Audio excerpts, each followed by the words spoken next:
সিরাজগঞ্জের বেলকুচি পৌরসভার ৪-৫-৬ নং ওয়ার্ড বিএনপির উদ্যোগে এক নির্বাচনী জনসমাবেশ অনুষ্ঠিত হয়েছে।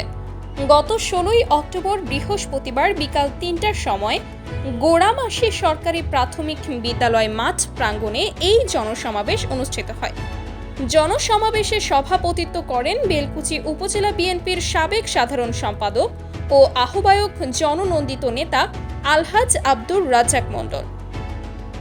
বেলকুচি সরকারি কলেজের সাবেক ভিপি জনাব মোখলেসুর রহমানের সঞ্চালনায় প্রধান অতিথি হিসেবে উপস্থিত ছিলেন কেন্দ্রীয় বিএনপির রাজশাহী বিভাগীয় সহ সাংগঠনিক সম্পাদক, সিরাজগঞ্জ জেলা বিএনপির সম্মেলন প্রস্তুত কমিটির আহ্বায়ক, সিরাজগঞ্জ ৫ বেলকুচি চৌহালি এনায়েতপুর ধানের শীষ প্রতীকে মনোনয়ন প্রত্যাশী জনাব আমিরুল ইসলাম খান আলিম।